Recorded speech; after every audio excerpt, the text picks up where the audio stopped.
All right. Hey, everyone! Welcome to the sixth episode of CastleCast, I believe, not counting the special Zero pilot episode that I once did. Though I don't even know what why I'm bothering to count these, things that they're so sporadic and out of control in terms of the actual release schedule. But yeah, I'm here with somebody different this time. We've had I can't keep the my co-host, down. They all get lost to the time vortex eventually. But here I am with introduce yourself. I'm Anshul Mahakud. I have Twitter and I have a channel on YouTube. Castleman's probably going to put the link down in the description, I believe, so it should be down there. Yeah, sure, I will. Yeah, but we were planning to have more people on, but hey, holidays are busy and everyone's like, who knows what everyone has to do, whether it's work or spend time with family or whatever. So I got who I could, and this I've been friends with Anshul on Twitter for it's been a year, I think. Yeah, I think it's been at least a year, because I was, I think I started interacting with you because because you were with Parth, mm-hmm.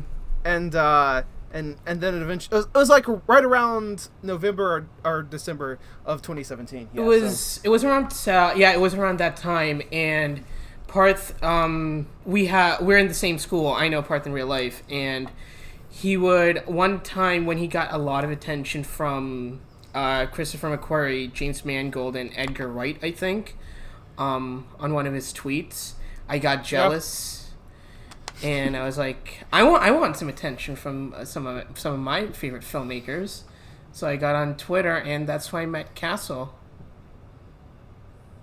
So this was last year. Yeah. Yeah. Okay. Yeah. It wasn't that recent time when the Parth just asked like some people about their scripting processes, and everyone, including Brad Bird, answered. Mm-hmm. Yeah, Parth. Yeah, that happened this year too. It was like Parth gets the best responses from the directors. Yeah, because he somehow knows how to ask the best questions. Yeah, pretty much. Yeah, but yeah, we have a varying podcast today, but it's mostly going to be Christmassy themed. So yay for that. You'll probably be listening to this on Christmas Eve if I can get my shit together, because releasing a Christmas episode after the 25th is sort of worthless, even though technically after the 12 days of Christmas start on the 25th. So I could be releasing this on January 5th. It'd still be Christmas. Mm-hmm. But I won't be that lazy, I hope. So first off, we probably need to talk about a couple of recent releases that I haven't really expanded upon because I've been lazy and I haven't made any videos. So do you want to start off by talking about Spider-Man Into the Spider-Verse? Oh, yes. I have a lot of things to say about this. Yeah, as I said, in my review on Letterboxd, this is the best Spider-Man movie in 14 years, by far. Like, I love this. I wholeheartedly agree. As you know me, like on Twitter, I've always said I don't have any problems with Homecoming. As its own movie, I'm fine with it. But I mean, as its own movie, I'm technically fine with it. Yeah, technically, but it's not its own movie in my opinion. So I just when I was watching Spider-Man Into the Spider-Verse, I was like, it took me back to like it's going to be very cliche. Everyone's probably said this, but I felt like a kid again, watching the Spider-Man 1 and 2 Spider-Man 1 and 2 DVDs.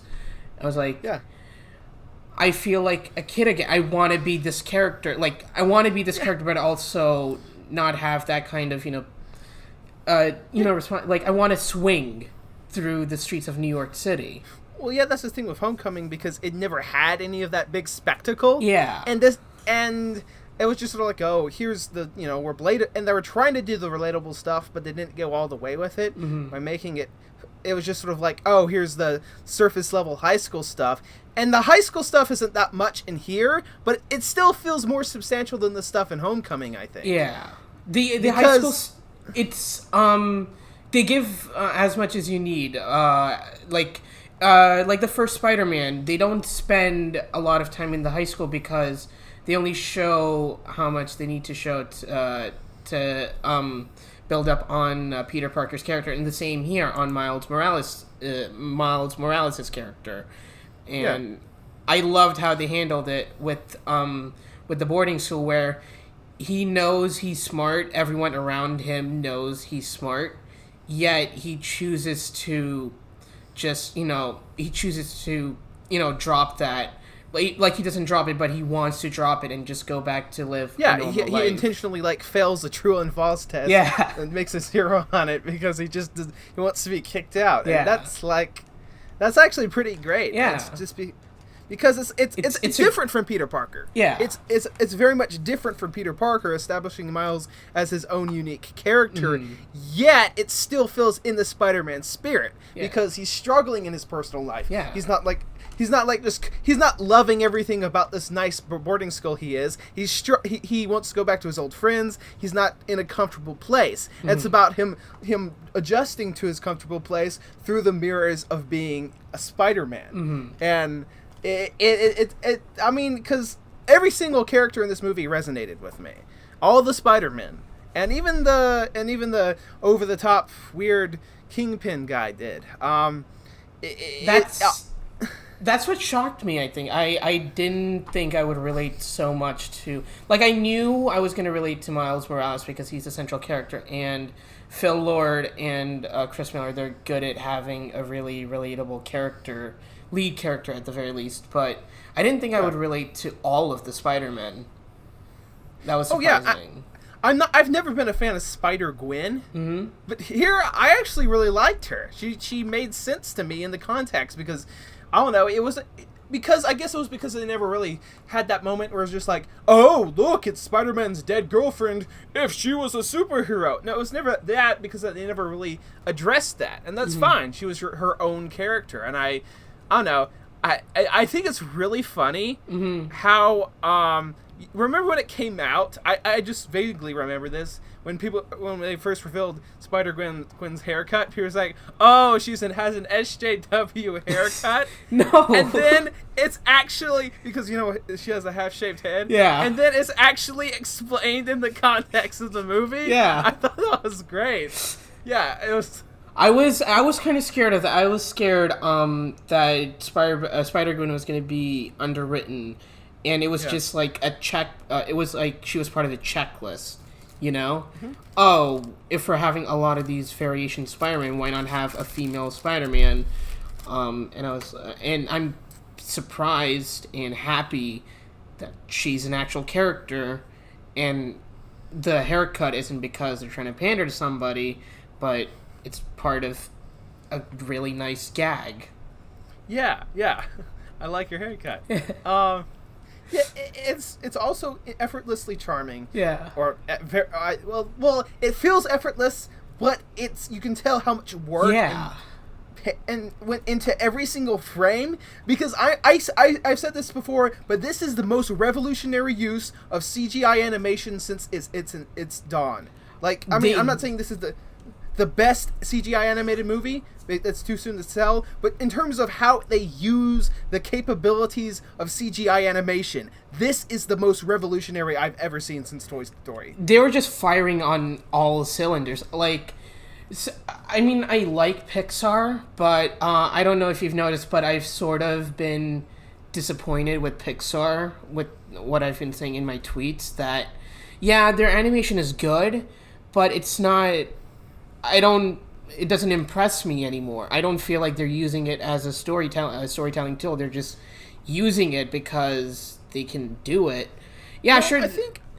I thought Incredibles 2, even though it was a pretty generic story, had really good animation. I think that was probably the best thing about it. That's like, Incredibles 2, I would say is like, okay, this is like Pixar actually, putting some style and putting something into the presentation. Yeah. But I don't like how the third act looks. The third act looks flat to me compared to the previous two acts. Maybe that's just me. Yeah, I can agree with that. Yeah. Pixar isn't... Well, they innovated the whole thing, but they're not really pushing it. Yeah. Honestly, even DreamWorks is pushing it. DreamWorks is... like, DreamWorks is trying everywhere. And of course, they do release things like the Boss Baby, but I swear, How to Train Your Dragon 3 is my most anticipated film of 2019. I love how in the How to Train Your Dragon, I love how like the characters interact with the way, like, it's a very small thing, but when you're seeing Hiccup like fly with Toothless, you feel it, you know, the way their bodies react against the strong winds. You feel it with them. Yeah, and so, I think the evolution of CGI animation has been interesting. Of course, you're going to get hacks like Illumination where there's barely anything interesting about it. It's just very, to me, it's always been just bland. They just have a simple model and they just like put some variation to it, and that's it. Well, yeah, because all their movies are made dirt cheap. Like, they're made like $30 million, and you can tell. But with this was, I mean, it was cheaper than some CGI animated movies, but you can tell that every single thing went into like making it stylistic, and even the cases where maybe they overpushed the budget, which might have led to just rolling back everything and making it look less stylistic in some cases. Here, they just found a budgetary excuse to just put some more, like, maybe some slowed frames or something where, they just use budgetary constraints in some cases, it feels like, to add to the aesthetic. Yeah. And they're using it as a storytelling tool. Like, the different animations, they're different because they represent each of their own universe. And some might say, oh, that's kind of cheap, it doesn't fit, but it doesn't fit, and that's the point of it. They're in their own universe. They're their own kind of Spider-Man, in a way. I mean, the three other Spider-Verse characters besides, the main Peter and Miles and stuff, they aren't exactly that, they're not really as developed as the other three, but they're still fun and always interesting and funny to look at. Yeah. Like, they have gimmicks, sure, but I mean, you could take them out of the movie technically, but they're not hurting anything by staying. They're probably just... They're adding more on entertainment. They're adding on to the variety of the Spider-Verse. Like, they're saying that's how crazy it can. That's how many varieties of this character you can have. Once again, adding on to the idea that anyone can wear the mask. Yeah, and well, I guess we probably should. I'm gonna put a spoiler warning right here because there's a moment earlier in the film that leads into the rest of the film that's technically a spoiler. So just, I'll put up a time code here so you can skip ahead. So Miles Spider-Man dies, and the main Peter Parker, you mean, not Peter B. Parker, Peter Parker. I don't even think that's the main. I don't even really think that felt like the main Peter to me because he had blonde hair, and I don't know. He felt more. He felt very Ultimate Spider-Man to me. Like more like a grown-up Ultimate Spider-Man. Mm-hmm. By main, I meant, like, the main, as in, like, technically Miles' universe is the universe that, not that we're in, but the universe we're the most used to, I guess. That's why I said he's the main Peter Parker. Well, yeah, it's the universe that the movie takes place in. Yeah. Well, I thought those little, diversions from the source was pretty interesting. Mm-hmm. Though the Peter that I like was the Peter B. Parker. So I don't know. That was the Peter Parker that I love, and it felt like a natural continuation of pretty much any other Spider-Man version. I love how he's like, as much as I like Homecoming to an extent, I like how Peter Parker, he's in his worst condition. Like, he's divorced, he's getting chubby, and he's not like, it feels like he doesn't want to be Spider-Man as much as he wanted to. He's peaked as a teenager, and he's just slumping away in an apartment alone. Yeah. I think that's pretty great. That feels like it feels like an honest continuation of the Peter Parker story I haven't seen on screen since Spider-Man 2. Yeah. And people talk about how this you could change like very little, and this could be a continuation, and actually not the Peter B. Parker at all. I think no, not the Peter Parker and Miles universe. That feels like a competent that feels like I think it's Peter B. Parker that feels like it could be Tobey's. Yeah, because I mean, all the pathetic and sort of Dorcas stuff just translates over perfectly. Yeah. So if they had gotten Tobey back to voice, I think it would have worked just fine. I don't know why. I don't think anyone would have been confused. They would have just said, "Oh, that's a Tobey Spider-Man. It makes sense." Mm-hmm. It would. Like, I don't know why they were like, "Oh, people are going to be confused." I think people would have been excited if Tobey was voicing him. Oh, they would have. Like, I mean, yeah. Just look at the fervor for the Raimi suit. People still hold those movies in high regard, and just imagine, just all you had to do is change the little intro slightly. Just say, "Hi, I'm Peter Parker, and I've been Spider-Man since I was 17. I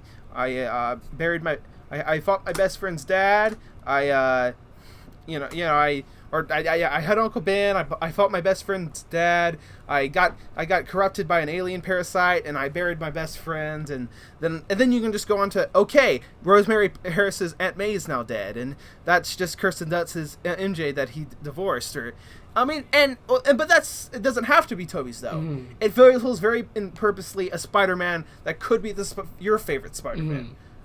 Just at a low point in his life, and I think that's what's really brilliant about it. Yeah, and when I was saying, like, people would be excited, I wasn't just talking about people on Twitter, the people I know on Twitter. I was my parents. I very vividly remember this. The first time we watched The Amazing Spider-Man with Andrew Garfield, when we were done with that movie, my parents verbally said, I think Tobey was better. Not Tobey, but they said the last Spider-Man... the last actor, he was better. We felt more related to him. And they said that after Amazing Spider-Man 2. And whenever my mom sees Tobey Maguire on the TV or anywhere on the internet, she's like, oh, what is he doing? Because they just relate to him more. Yeah, I mean, that's why I think Sony should, if the Sony's going to make the Craven movie, they should just make it Tobey starring in Craven's Last Hunt as a Spider-Man 4 we never got. Get back Sam Raimi, get back Tobey, just continuation that stuff, because I think Spider-Verse has set up the possibility that nobody's going to be confused. Yeah. Nobody's going to be confused by this now. The movie, like, I'm surprised that no one is, like... I think this sets a precedent for, for studios who are trying to have their own cinematic universe, because then now they're like, oh, we need to have a solo movie. Now you really don't. You just need to have a good movie. You can have like a team up movie. It just has to be a good movie from the get go. Exactly, and this was I love this movie. Made me really fall in love with Miles and his story, and it was just I'm trying to and. I honestly, at the end, when Miles I did cry in this movie. It was at the end when Miles had that monologue about anyone can being Spider-Man. It was like, I just realized I was like, okay, this is the most I've connected to Spider-Man on the big screen since... Actually, I've never connected to Spider-Man on the big screen this much, because the first Spider-Man movie I saw in theaters was Spider-Man 3. Mm-hmm. So this is the first great Spider-Man movie I got to see in theaters, and just that fact made me cry, but on top of it, it was just that whole beautiful speech about, like, yeah, anyone can be Spider-Man, and this is the whole point, and it was just, like, the perfect antithesis to the entirety of The Amazing Spider-Man 2, saying that Peter was destined to the Spider-Man. That made me, even as a 13-year-old, I knew that was just bullshit. I was like... Oh, yeah, I was, I actually liked that movie at the time, but it was just, that was like a slow, that movie was like a slow burn into just despising it. It was just... Yeah, it because it just totally strips away everything that's important about this character. Anyone can be Spider-Man. That's why Miles, I think, is a great character, because, he fully realizes that anyone can be under that mask. Yeah. And in the beginning, I felt what Miles was feeling, because like as a kid, I would I would fantasize about like being Spider-Man, but then seeing this movie, I'm like, no, I don't want to be Spider-Man. Whereas Miles was going through the same thing. He didn't want to be Spider-Man because he knows it's a big responsibility. And it's not like a fun little joy ride where you get to. It's. I think it really balances all the right elements of Spider-Man to the point that I feel like this is an honest interpretation of the character, and not just because. And even though it's focusing mainly on entirely new Spider-Man that we've never seen before, yeah, it's still the entire point of the character is still in there. And I mean, it seriously, it gave me one of the main things I wanted from Homecoming in the first minute. Just had Uncle Ben, and this was the first movie since Spider-Man 2 in which we heard with great power comes great responsibility. Oh no, it was in Amazing Spider-Man, just reworded, because they were too. Well, yeah, each one reworded. First, you start with great power, but there must also come great responsibility. Then you have, if you had something and you could do it, then you had a moral obligation to do those things. Not choice, not responsibility. And then in the MCU, it's I think when you can do the things I can and you can't, and then the bad things happen. They happen because of you. So It's just like, it's never going to be as punchy as that simple phrase, with great power comes great responsibility. Mm-hmm. And they just had that in. That's all I really want. I just want to feel that there's an emphasis to this character. And I love that scene where they emphasize how important tragedy is to the character of Spider-Man, where like right after Miles's Uncle the Prowler died. They talk about, I lost my Uncle Ben, I lost my Uncle Benjamin, I lost my father, I lost. It emphasized how important loss is to the fighting Spider-Man. Yeah, and it's great. And Spider-Ham, they could have easily had Spider-Ham break that thing with like a joke, but no, Spider-Ham comes in and says. Yeah, he's teary-eyed. He's teary-eyed in that. He basically says, in this line of business, you can't expect to save everybody, and I'm like, that's damn right. Yeah, it's and the soundtrack is amazing. I thought I was gonna hate. Like, I listened to the soundtrack before going to the movie, and I was like, oh, I don't think I like the soundtrack, but Are you talking about the musical score or the? I like the song, like Sunflower, yada yada. I thought, I liked the songs themselves, but my presumption was I was gonna hate them how it was gonna be used in the movie. But no, it works perfectly in the movie. I've never been I'm not even really a big fan of the kind of music they use. I'm very much a rock kind of guy. I don't really listen to hip hop or whatever, or rap, but that was it Danger song? Was it Hello? Hey, what's up, Danger? Basically. What's up, Danger? That whole song, that entire sequence is incredible. That entire just jumping off the building and just And when they have the part where it's like a comic book panel, it closes up on his face. I'm like, I wanted something like that, but I never knew that I wanted it. Like boom, boom, boom, boom, and I was like, oh yeah, it's like it mixes the music in a way that feels like, I'm trying to think if there's any musical choice I didn't love. I mean, I listened to the soundtrack and a lot of it's. Like, I think the Lil Wayne song, its usage in the movie cut before Lil Wayne before it started doing his thing, so I guess I don't really mind that. It all worked, and I'm also talking about the score by Daniel Pemberton. Oh, that score is so great. I for one love it because it stands out from a Danny Elfman score in whatever we got in The Amazing Spider-Man. It's completely unique, and I think it's the best Spider-Man movie score since James Horner, by far. Because, not saying the other scores are bad. It's just, this one, I love that it's good, but it also has its own identity. Yeah. And not to say Danny Elfman is bad, but, like, Danny Elfman, he's great. But with the Spider-Verse soundtrack, I get to hear something that I've never really heard. Yeah, and it sounds like a very unique Spider-Man theme. Yeah. And in terms of other Spider-Man soundtracks, I love Danny Elfman. I like James Horner a lot. Hans Zimmer sucked, and I think Michael Giacchino's. It was Hans Zimmer, and I think it was the guy who did Happy, Pharrell Williams. Yeah. I think it was a combination of the two, and Pharrell was like, "Oh, you gotta have it be more music, not score, music." And I think he's the one. Isn't he the one who had like the weird vocals in Electro's theme where it was talking about his virginity or something? Yeah, it was like I hate you. I missed you. I hate you. I don't. It's weird. He hates on me. Yeah, that's he betrayed me. Yeah. Virginity. Yeah.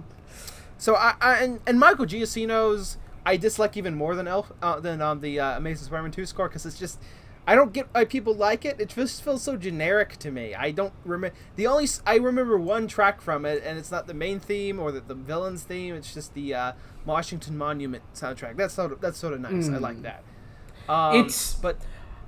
I'm not trying to defend Homecoming. I'm just saying I think Michael Giacchino would have done a better job, but he was like doing so many scores that year. He was. I agree. He did. He released the score literally a week after Homecoming came out. Yeah. So and that score was really good though. So it's just like he may do a lot better on Far From Home. I don't know. I just hope he doesn't keep that main theme. It was just really bland. Is he doing Far From Home? He is. It's confirmed. Okay. I think he's gonna do I hope he does a better job, because. Well, let me check. I want to see. I want to make sure he doesn't have another movie coming out the exact next week. Oh yeah. Because Michael Giacchino, like, once again, not saying that the score from Spider-Man Homecoming is good, because it isn't. But if you give him time, you can say good things about Homecoming. I'm not going to go into a triggered rage. All right. I'm just saying, like, Homecoming. It's John Watts. It's he made the movie that he wanted to make, and I kind of like it. And it's. Well, not everyone's cup of tea, but it's the movie he wanted to make. But obviously, there are like a lot of things that were shortcomings. Also, they just got Spider-Man, so they did. Yeah, I mean, if you really wanted, you could just have made like. Well, I'm looking at his discography. It's showing Spider-Man: Far From Home as his only confirmed score for 2019. Mm-hmm. So who knows? Maybe he'll put all the work into it. Yeah. He'll probably have 5 more projects. So he can do a lot of amazing stuff now. Now that you have Mysterio, you can put some actual like good pieces of music there. Yeah, I just didn't. But this score was great, and I really like the use of the song "Sunflower" in the film. But I don't really think I have a problem with Into the Spider-Verse. Mm-hmm. It's almost flawless for me. I still like Spider-Man 2 better, but I do really like what this movie did. Mm-hmm. Do you have anything more to say on it? Yeah, we covered animation, music, writing we covered. You want to talk about the post-credit scenes? Was there 2 or just 1? There was only 1. There's only one, yeah. A big deal, but it was a nice little gag, in my opinion. That was pretty amazing. that was the best use I've ever seen of like a studio trying to use a meme. Yeah. movie. because it made sense in the context of the movie. It wasn't just and like, it's from the studio that made the Emoji Movie that was trying to pander to its audience with memes. I know. This is amazing. Yeah, it's like Wreck-It Ralph. Like, the thing with memes is that they die out so fast. Like, Wreck-It Ralph was trying to use the screaming goat meme, Wreck-It Ralph 2. And I'm just like, stop. Please stop. It was just like... But if this, I mean that's a meme that, like, even though it's a little old, it's still pretty timeless. I think people, like, my dad wasn't familiar with the meme, and he still found it funny. Oh yeah, but it's even better if you do see the meme. Yeah. It's a love and hate relationship with Sony now, like, because same thing happened last year. They produced the Emoji Movie, but then they also released Baby Driver, and I'm like, is this your president now? Do we have to see you make 10 shits to make 1 bar of gold, Sony? Yeah, and they also did Venom this year, which, you know, even though it's sort of a masterpiece, it's a turd. I recognize it's a turd, but I enjoy it, and I wish Sony made better movies. I enjoy it, but yeah, once again, it's like they release like 10 turds that only have 1 gold bar. Sony, if you don't make those 10 shits, guess what? You'll make more money. Well, Venom made super bank, so. And I really hope the second one is just pure schlock. I hope they're embracing the schlocky parts of this, and we'll get actually really good. Because I was surprised that people like the whole rom-com aspect of the relationship between Venom and Tom Hardy's character. Yeah, but I think Into the Spider-Verse was unprecedented for how good it was. I think it's the best. I think it's probably my favorite comic book movies of the decade are Guardians of the Galaxy Volume 2, Logan, and this, and Into the Spider-Verse. I think they're all great. It's all a really great run. Yeah. I'm just looking forward to what they're gonna do with this universe. Like, as of right now, I know it hasn't made. I'm gonna check how much it's made at the box office. I don't think it's even made its budget back yet. Please don't be. I really hope this is not the case with Overlord. Have you seen Overlord, Castle? I was wanting to, but it was only in the local cinema for a week. Oh god, Overlord! It made like. It was made for like 30 million, barely touched 25, I think, and oof. And I see that Robin Hood, it made like 40 million in its first week, and I'm like, can't I just have that money go to Overlord? Just transfer that, because I want original work. Well, I think Robin Hood's bombing pretty big too. It's bombing good. It's a box office failure because of its high budget, it was made for like 100 million. Overlord, however, if you just give it 40 million, it made its budget back, and that's enough. And yeah, well, I mean, you gotta consider marketing, but I don't think Overlord was really marketing. It didn't have great marketing. If I'm being honest, I was like underwhelmed when I looked at the marketing stuff. I really remember the I remember the thing where it's just like the only thing I saw of that movie was the little ad where J.J. Abrams like, "Oh, I like this movie. It's great. You should go see it." That's all I saw of that movie. It's advertisements. Yeah, Then it came out. I heard it's good. I didn't see it that weekend because I was already just bringing in some of the good news. I was like, okay, cool. I'll go see it next weekend. Go to my theater. Oh wait, I guess they replaced it. Yeah, like I saw it with a friend of mine who I always see like the smaller movies, I guess, like Bad Times at El Royale, something that's not marketed well, but it's supposed to be good. Because she's more keen with that. And by the end of it, she was like, I'm glad I watched this movie. And she said the same thing about Spider-Verse. Like, it's just... Yeah. I really hope Spider-Verse doesn't bomb. That would tear me inside. Suppose we don't get a sequel to this. That would make me so mad. It's made on a budget of 90 million. Marketing wasn't. It has not released in China. Spider-Man is really big in China. Yeah, but once again, it's. I'm not saying like I definitely China, like people in China and India are like really different, but in Asia at least, they just see anything's animated, they just call it a cartoon and they say, oh, it's for kids. And I mean Japan. Apart from Japan really appreciates animation, obviously. But who knows? Maybe this will be a huge hit in Japan, and it'll help us get the money back. Hopefully. What if this makes less than the Emoji Movie?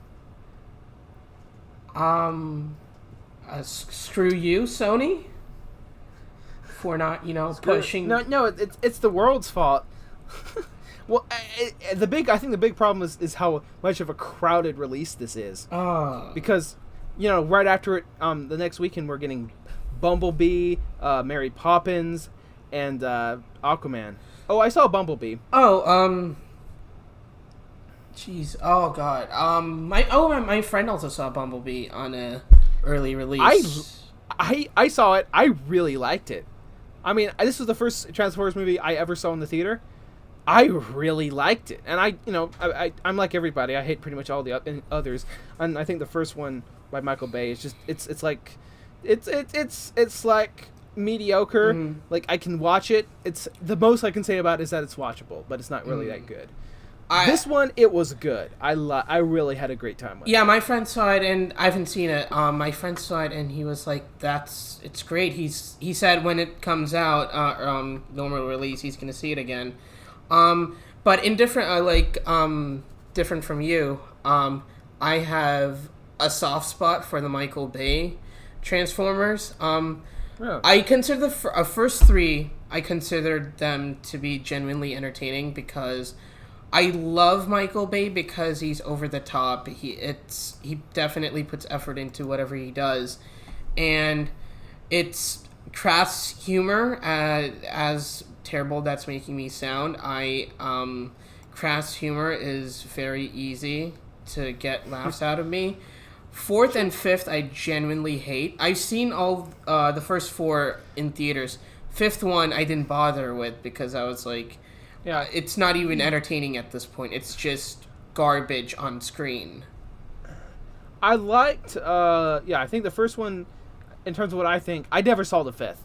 I liked the fourth. No, I didn't like the fourth, sorry. I liked the first. Mm-hmm. Okay. The second one was terrible. The third one, I thought was better than the second. A lot better than the second, but it's still bad. Mm. The fourth one, I hated so much. Fourth one was when I was noticing, like, maybe there's a problem that I like these movies. It's like where it became blatant that the movies, I can see why people dislike them. They're overly long. The humor doesn't work, and the acting definitely doesn't work. Oh yeah. That's pretty much my take on them. But this was really good. I encourage you to see it. I'm looking forward to it. Travis Knight directed it. He did. Yeah, of Kubo and the Two Strings. Yeah, I'm looking forward to it. Also, Haley Steinfeld. Haley Steinfeld is doing a really good job as of recent. First, obviously, Into the Spider-Verse. Edge of 17. No, wait, I haven't seen it. There's another movie that she's in that I saw, and I was like, well, I love Edge of 17. Edge of 17 is probably one of my all-time favorite coming of age movies. I think Haley Steinfeld is really great. She's really hot, and she's a great actress, and I'm really happy to see her career bouncing off, and not just because I think she's hot. She's really talented. She just happens to be hot.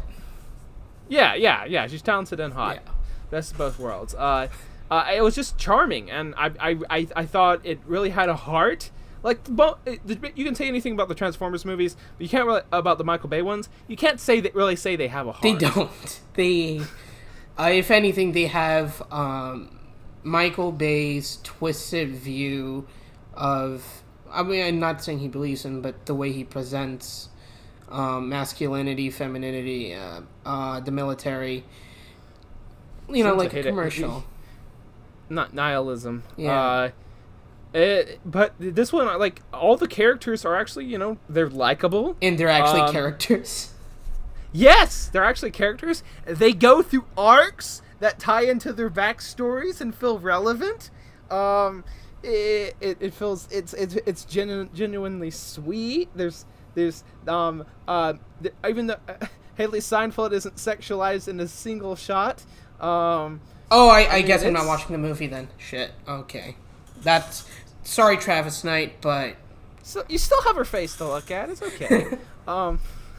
I think that's more than enough.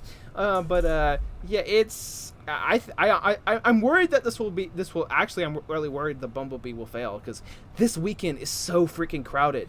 But here it's ridiculous. You have kids like big robots and parents. But suppose the parents want to see Mary Poppins Returns instead. Oh shoot.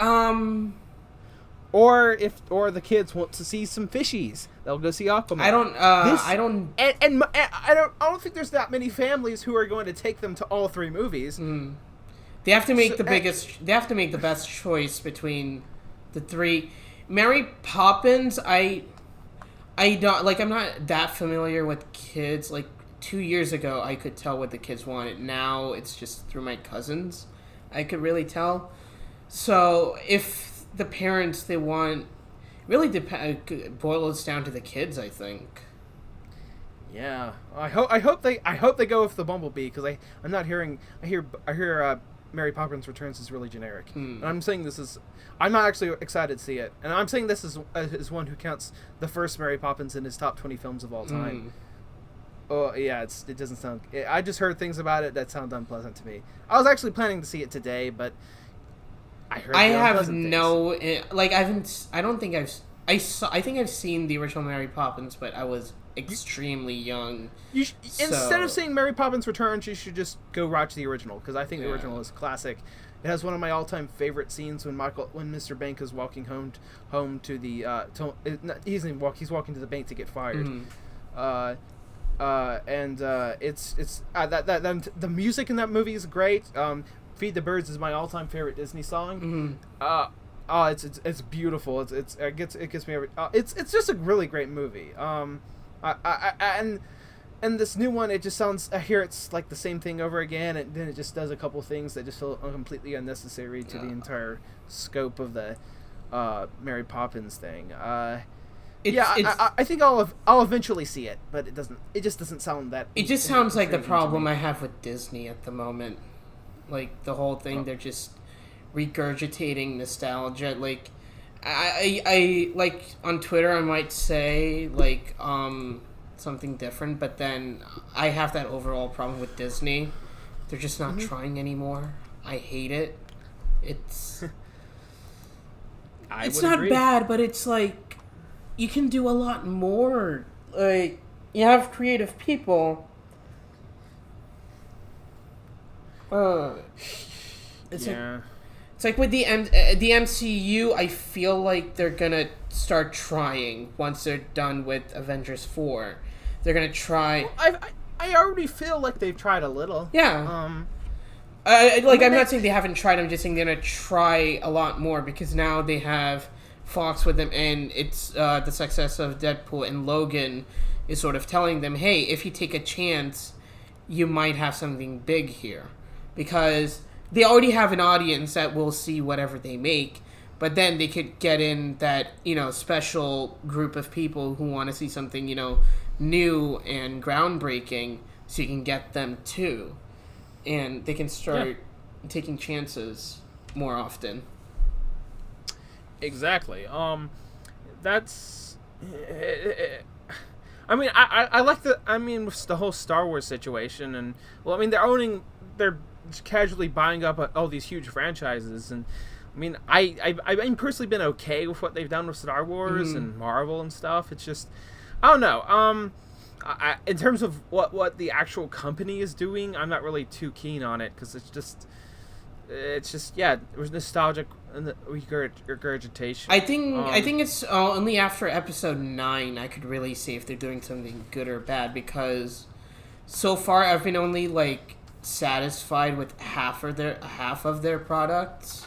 half of the movies. I like The Force Awakens and The Last Jedi, but I was severely disappointed with Rogue One and Solo.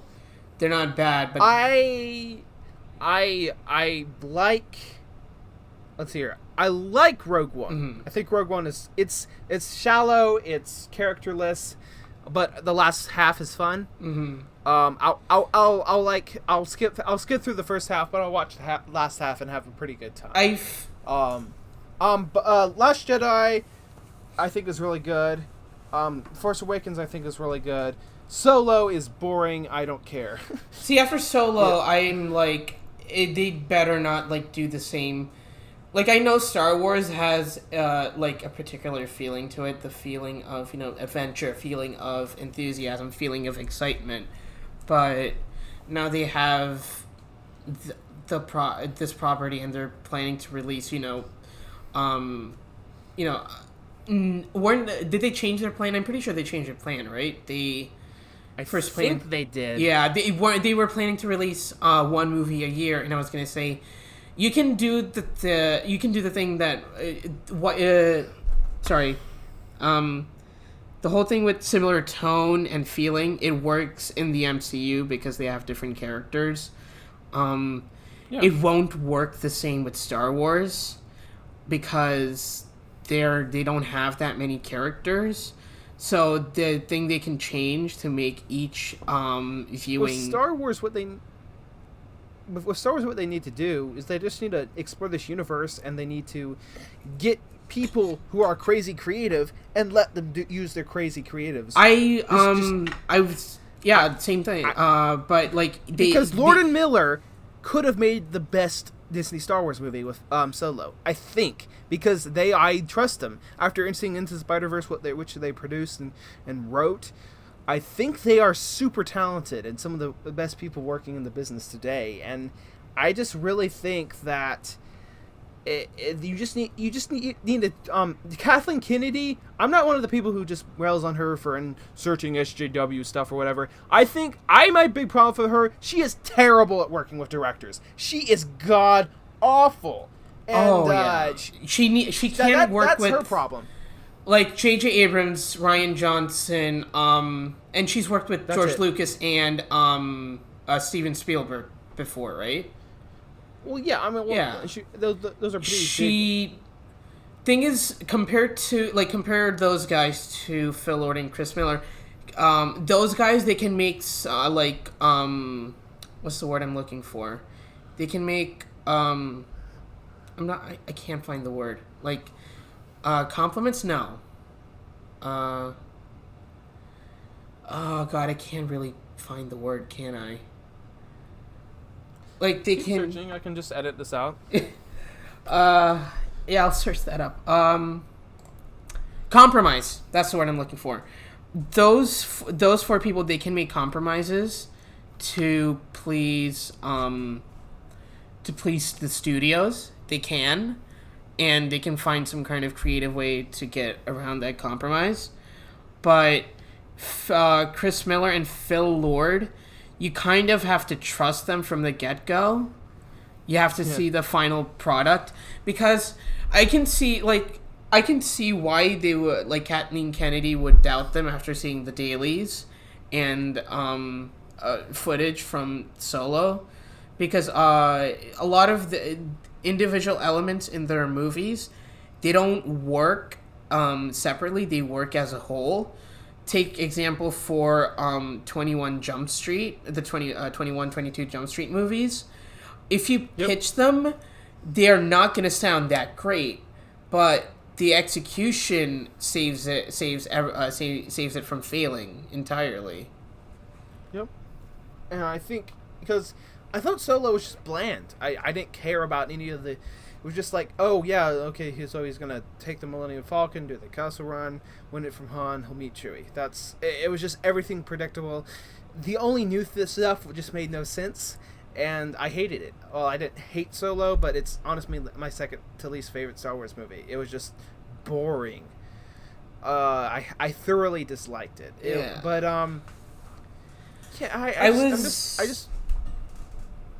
I want something new from Star Wars, and I thought that was what we were supposed to get from these anthology films, but like the anthology films are just these callously calculated fan service, and I just it's heartless and cynical and corporate, and I don't feel anything out of it. I was honestly expecting that from the. I was honestly expecting that from the main sagas.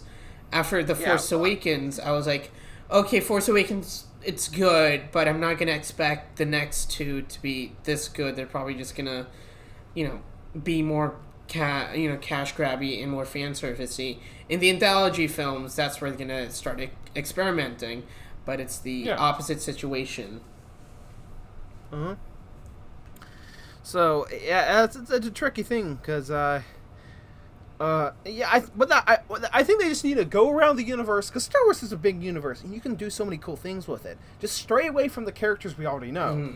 And, okay, how about this? A pod racing film.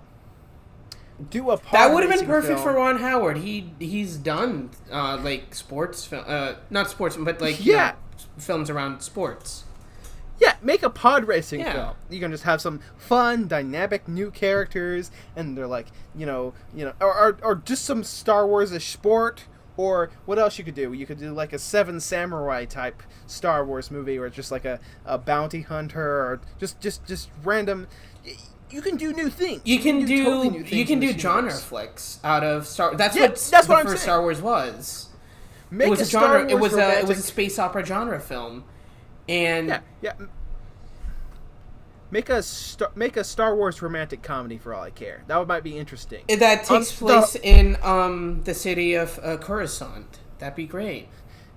Yeah, there's the this book I read called Lost Stars. Mm-hmm. It's kind of very young adulty, but I sort of enjoyed it because it's just sort of like it's about these it's the story of these star-crossed lovers. One is like this. They both grew up in the Imperial training army for like being pilots, but one just sort of left because he didn't like what the Empire was doing. One stayed, and then they meet, and they sort of had a romantic thing going, and then they meet later, and one is like a rebel, and the other is still in the Empire, and that's sort of interesting. I thought that was an interesting story. I mean, it could have been told a little better without the little young adulty spin, but it was still fun to read. It's something different. It was something different, and you can still use the familiar iconography to bring people in, but you can still have fun new things in this huge universe. The Star Wars universe is a sandbox.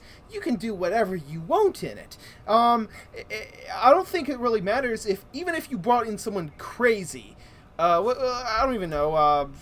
If you brought in the Wachowskis to do a movie, that would still be interesting if you just had them doing their far-off little flung thing in a tiny corner of the universe. You can have the Star Wars stamp on it, and people will come see that and flock to the brand, but it can be something new. And they would be... A lot of them could be infinitely cheaper than the huge amount of money they're spending on the anthology and main trilogy films. I was just about to say that. Make the Obi-Wan movie. It can be like $30 million. Most of the budget can just go to bringing Ewan McGregor back, and it can just be an interesting character piece set entirely on Tatooine. But no, you can't be a character piece. It has to be an hour-long fight with Darth Maul. Not from ideologically. It has to be a physical fight for an hour. Otherwise, no one's gonna watch it. Castle, because that's what Star Wars is about. It's about watching two glow sticks hit each other. Super hard. Yeah, I mean, you can still have some action in it, but it can be like a somber little moody piece. It could be like Logan. It's just yeah. It can be really cool. Yeah. And I'm not saying it won't be, but whatever you do, the fanboys are gonna be like, oh, there wasn't enough fighting, and I'm like. Well, you don't set up the fanboys like this is going... You market your movies right. You don't be like, oh, look, this is going to be an entire whole thing. You just market it as a nice little character piece. They wanted Kenobi back. Sure, here you go. This is what you want. And do something different. I want a different feel. The tone of these Star Wars movies is so boring at this point. They're not boring. It's just there's no variation to it. That's the problem. It's... Yeah. I mean, I have mixed... feelings on a lot of this universe, but it's I don't know. It needs to feel fresh if you're going to do these anthology films, and you can do it, but you got to embrace the weird. You got to embrace the wacky. I mean, an Edgar Wright Star Wars film, that would be amazing. But they never do it because he'd want to make something fun and creative, and Kathleen Kennedy would be like, "No, you have to stick to all these little Star Wars things that I won't." And I don't want to. Yeah, I don't think that's a problem with Kathleen Kennedy. I think the problem is Phil Lord and Chris. No, the same thing happened with Gareth Edwards for Rogue One. His entire movie was just look at the trailers. The entire movie was just reshot to hell by Tony Gilroy. He was just sort of he just wasn't officially fired. He just sort of like, okay, whatever, I give up, and just sort of watched from the sidelines. Oh, it was that. Like, I knew there were reshoots, but I didn't think it was that bad. Because didn't they still have what's it called? Like, didn't he still promote it though with like Yeah, he still promoted it. He was still in. He wasn't officially fired, but they totally pretty much they took a huge part of the production over from with them, and they had so many reshoots. Like, just look at the trailers with all these moments that had nothing to do with the later product. Yeah. So that I think Star Wars has that's my problem with Star Wars. I would be okay with Kathleen Kennedy going, and it's not because of she's a feminazi who's gonna bring down the Star Wars with its vandalized female characters. No, we just need someone who can work with directors. Yeah, I'm surprised she was able to work with Rian Johnson. I am too. I think I don't know. I think it's because Rian Johnson. I've seen him work on like Breaking Bad, one of the biggest shows of all time in terms of budget. I mean, and they trusted him with one of the best episodes of the show, and I think that's because he keeps the producers on tab on what he's gonna do. He doesn't like. I think with Chris and Phil, I think. The whole thing that they were improvising, the whole thing, I think they didn't go over that with Kennedy. It's what I'm assuming. And Rian Johnson, every step of the way, he was just telling Kennedy what he was up to and letting her know why he thinks it should be done, and just giving his own reasons for it. Yeah, well, I guess it's Star Wars Episode 9 is less than a year out, so I guess we'll soon find out if this whole Disney's whole venture into the Star Wars world will be earned. Well, I was not even planning to talk about Star Wars for 30 minutes on this, but I'm fine with that. I think we got something pretty interesting out of it. Do you now want to go into the feature presentation? Yes. We've been talking, how long is it? It's been an hour, and we have five movies to go through, and I'm thoroughly excited. 5. Yeah, so Home Alone. We're now going to talk about the Home Alone movies, the wonderful franchise that just keeps getting worse. What are you saying? The last one had Malcolm McDowell. I'd say it's getting better.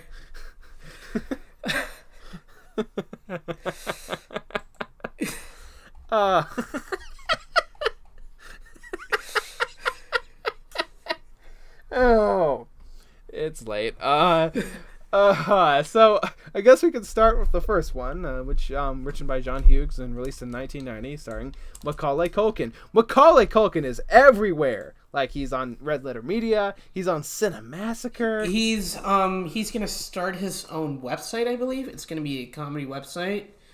Okay. Yeah. I saw. He was promoting it. He's just making the rounds. Like, and I'm happy for him. You know, he looks fine and healthy, and he's just enjoying it. You know. Yeah. I mean, I guess he's then isn't he like addicted to drugs? Or yeah, something? he if you're a child actor getting paid a shit ton of money, guess what? You're gonna be spoiled. There's no going around. But he looks like he's gotten right back up on his feet. I thought his episode of Red Letter Media was really great. And did you see the Angry Video Game Nerd episode? No, I haven't caught up on my YouTube stuff lately because of the movie. Yeah, he did it. He did a video. He did a video with the Angry Video Game Nerd on all the Home Alone video games. Oh shoot! I'm gonna watch that once I'm done. He also did a Let's Play with James and Mike on the Page Master SNES, and then they also did a video where they talked about Big Trouble in Little China. Oh, nice.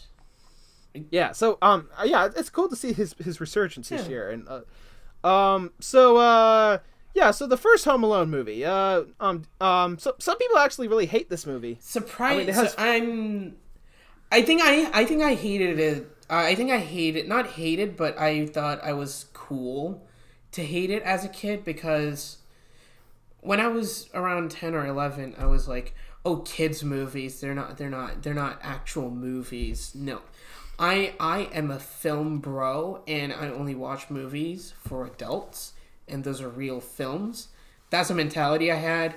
But then when I was 13, I watched it again. I was like, oh, this is a good movie. This is a great movie. Classic. Yeah. I'm actually a pretty big Chris Columbus fan, because I mean I'm a proponent for the first 2 Harry Potter movies. Mm. Unlike many people, I actually really, oh crap, I kicked my desk. I'm a big fan of those movies, and everyone just says, oh, they're the worst ones, and I'm like, no, I like them a lot. I think that he makes really charming kids movies, and I don't think Home Alone is an exception to that. I think it's just a really, really well written, great directed movie that just has an amazing score. Like, there's this YouTuber I follow called Sideways. Oh yeah, same. He talks about the Home Alone soundtrack, and I'm like, yeah, you're right, dog. You're right. Yeah, it's great. All those themes and scores just come together so amazingly, and I mean, of course you can lambast the movie for having all this slapstick, but I think it honestly counterbalances well with a really good heart to it. And I think Macaulay Culkin's performance in that film is probably one of the best performances by a child actor in cinema history. I'm not even kidding. It is. It's so earnest. It's so earnest and charming. That's the great thing about Christopher Columbus. He doesn't like, I'm gonna compare it to Kathleen Keen's performance, where she is acting, but Christopher Columbus, in contrast to that, he lets kids be kids. He doesn't have big expectations of them. He knows that they have limitations, so he just lets them be kids.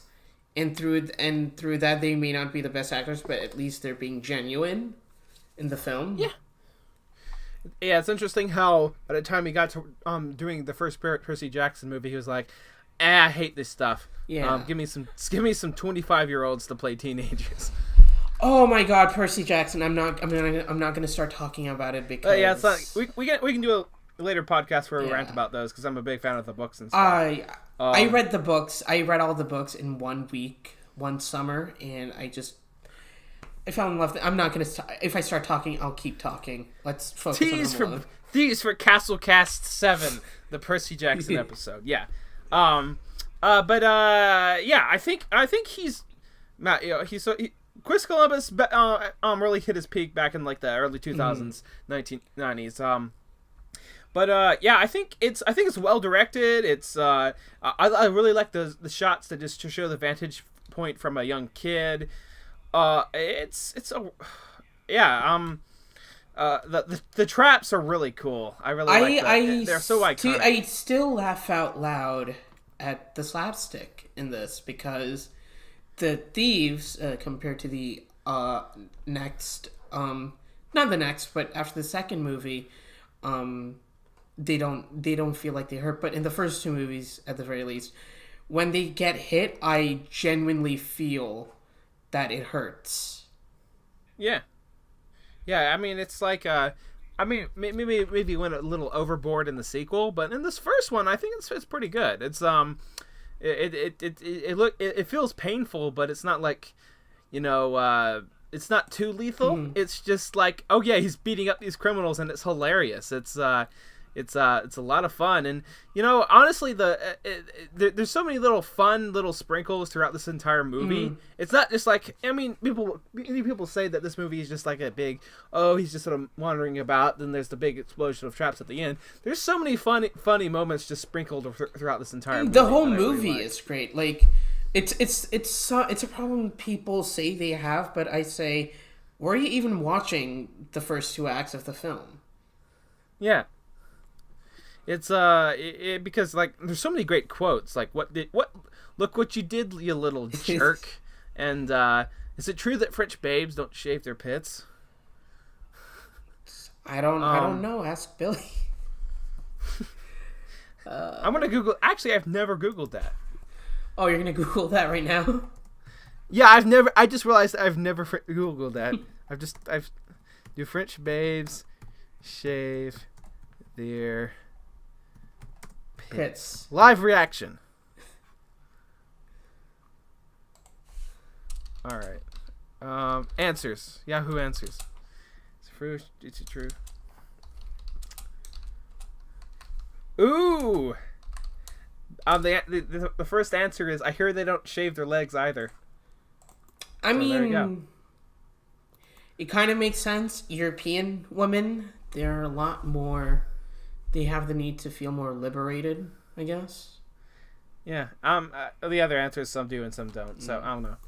But no, I guess that was an underwhelming response. But yeah, I think it's just a really iconic movie. It's just so charming and fun, and I think the whole I really love Catherine O'Hara as a mother. Mm-hmm. I really like her desperation of trying to get home to her son. It's a little over the top, but then once again, she's a mother, so she can be as over the top she wants.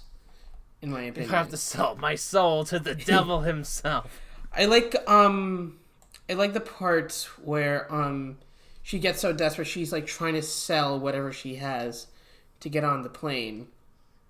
Yeah, and I feel like some people say that's over the top, but that's what a mom would do. Like, yeah, it would.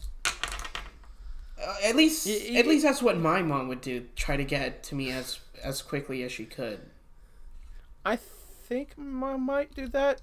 Well, I mean, in my present form, she'd just be like, "Okay, don't rock the house. Good. Okay, bye." Then she'd probably just continue on her vacation. If I was 8, maybe. Yeah. Who's your favorite of the family members? Oh, the family members. I want to say Uncle Frank. He's just He's cynical in the beginning. He doesn't go through any changes, and I love it. I don't know. He's very consistent, and I kind of like that about him. Speaking of not going through changes, want to talk about Home Alone 2? That's a nice transition into that. Yeah, it doesn't go through any changes, but there's a part of me that I think it's one of those things where it doesn't really matter because it's so much fun. And the location itself is a good enough change, in my opinion. I agree. Yeah, it's a pretty fun experience to see the whole, cool, this is New York, and honestly, my favorite thing about Home Alone 2, the cinematography is gorgeous. Oh my god, it's great. Just seeing how the city is framed at night, it's honestly beautiful. Like, just look at all the warm colors and all the fun. I really love it. It's I mean, I think that's actually a case where I think it's a big improvement over the original. It feels so colorful and vibrant, and I just love you feel like you're in New York in contrast to Baby's Day Out, which also took place in New York, right?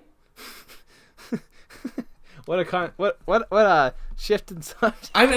They're both John Hughes movies, and I just wanted to. I know. Yeah, I wanted to compare how like the cinematography in Lost in New York is great, and you can because when in India, right? I was living in India, and I hadn't been to New York in like 10 years, I think, and I was young when I did go to New York. Home Alone 2, watching that, I was like, you know what? If I did go back to New York, that's probably what I'm seeing and feeling off of the movie. That's just what's it's going to feel like if I go back to New York. So... Yeah. Yeah, so I'm a really big fan of that. I also I think Home Alone 2 has a scene in which it's a carbon copy, a scene is a carbon copy of a scene from the first movie, but I think it's so much better because of course the big factor here is Tim Curry. Oh yeah, Tim Curry is a delight in this movie. And my favorite one, I think the scene that I laughed the hardest I laughed so hard at, possibly one of my the funniest scenes in cinema history is the Angel of Filthy Souls, Tim Curry, I love you scene. That scene gives me so much energy.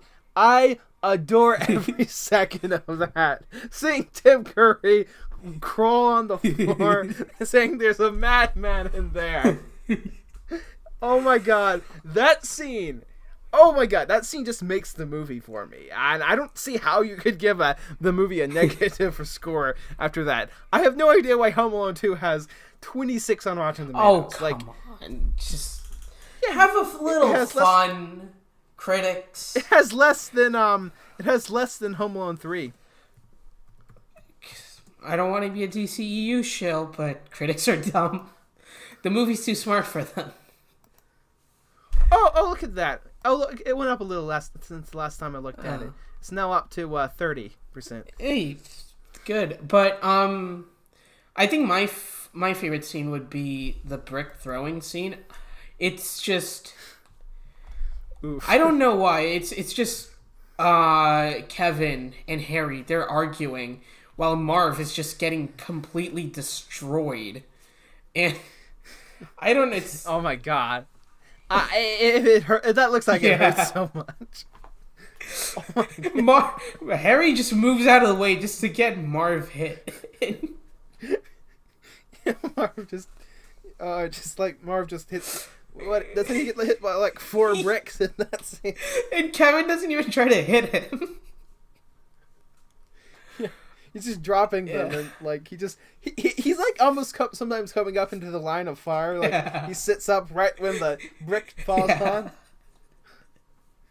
Oh, that always gets me. Yeah, I mean, I think like it is the point where you just sort of lose all, I lose a lot of immersion because some of the traps just feel so over the top, like the electrocution scene. Mm-hmm. I think the electrocution scene goes a little uphill. That's where I'm like, okay, we get it. You just yeah, it's I mean it's that's where it just feels a little much for me, and and the pigeon lady just feels like that's a bit of a cop out. Like, yeah, I like the relationship, I guess, but then the whole thing with the pigeons feels a bit. I don't like how he literally puts these criminals through hell and they catch them each time. Like, we gotta give them bad props because they are like abused to hell, and they just keep fighting through to get to him, and if he didn't have Old Man Marley or the Bird Lady, he'd be dead. They were about to shoot a gun at him. He was like, I mean, like, it's the funniest thing is to realize that in effect, all of those traps they went through are completely useless. Yeah. The interesting thing about Home Alone 2 is like the whole lesson learned feels completely empty compared to the first one. The third act is weak for Home Alone 2. I agree. I think the best part of the movie is like probably the second act when he's in the hotel and everything. Yeah, then because I mean I don't blame them. Not blame them, but I see how they could have struggled with the third act because Kevin really did learn his lesson in the first movie. and Yeah. he's lost in New York, and whatever he's doing, it's justified because he's alone in New York. I think it would have been a little more better if at the beginning of the movie they didn't have the exact same setup from the first movie. If maybe at the beginning of the movie you had showed they had learned, and then all of a sudden this thing happens again, then you maybe could do I think my main problem with this movie is the character arcs are exactly the same, and I think it would feel a little more resonant if they actually did something different with that. And I think I would like this movie a whole lot better if they did. It's just like when he randomly runs into his mom at the tree at the end. It just doesn't feel as much as that moment in the first film when he just sort of looks at her and then he takes a while and then his face lights up into a smile. Then you have that amazing score by John Williams. Well, the score is great in both movies. Yeah, but it doesn't. But in the second movie, it feels like it's kind of hinging on to the score to bring in the effect. Yeah. And plus, you don't really get the same effect with the pigeon lady because it's not really doesn't really tie into any arc because it's just like, oh, I had a thing, and then I actually already forgot what I watched this recently. I already forgot what her little backstory was, but and he's just like, oh, look at you old homeless lady living in the park. Here's a pigeon. We'll be friends.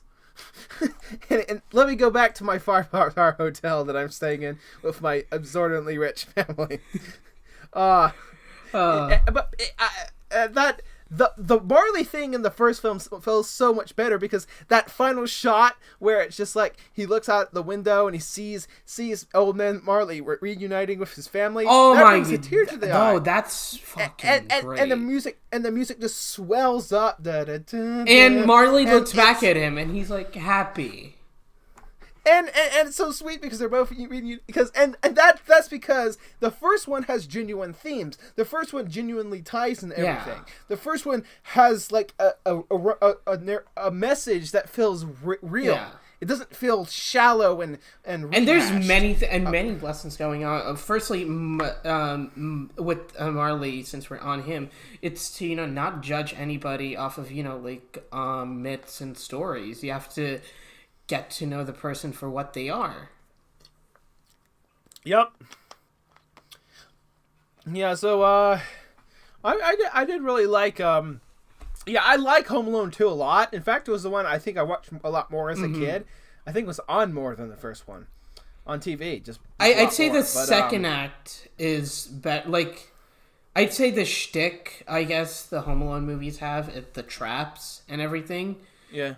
The best ones are in Home Alone 2, but thematically, writing-wise, character-wise, Home Alone 1 is still the best. Yeah, I love them both.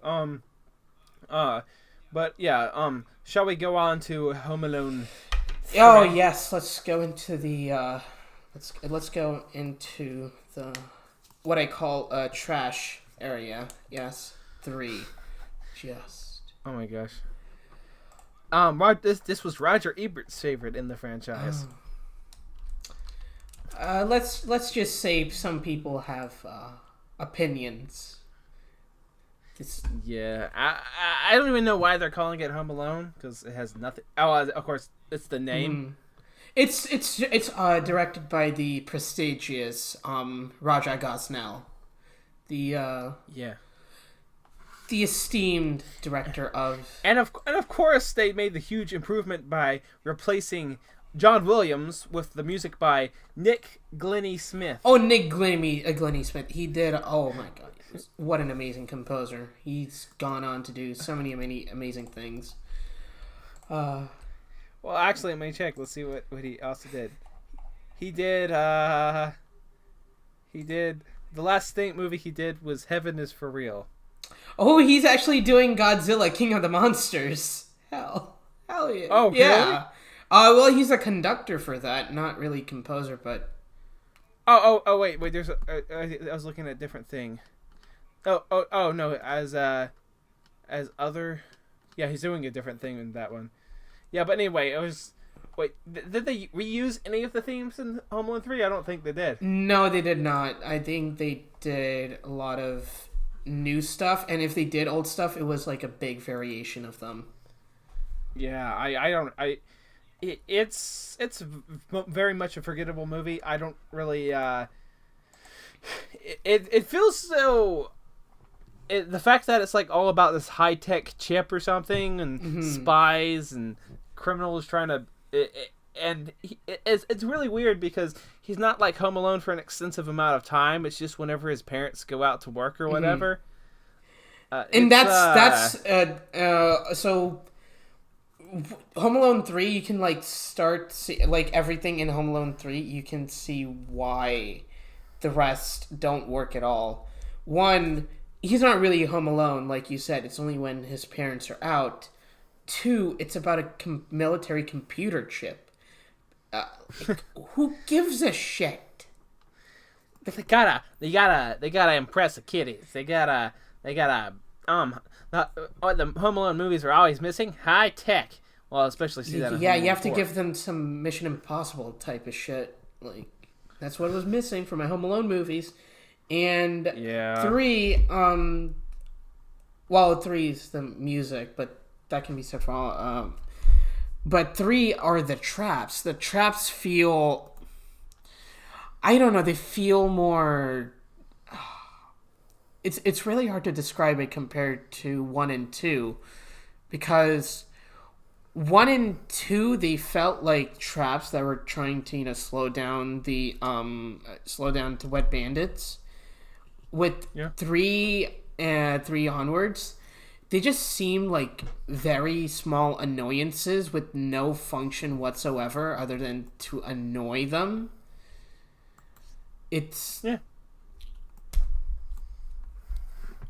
And I'm not saying Kevin McAllister's any kind of a mastermind, but at least there were layers to the plans, if that makes any sense. There was like an outer defense, right?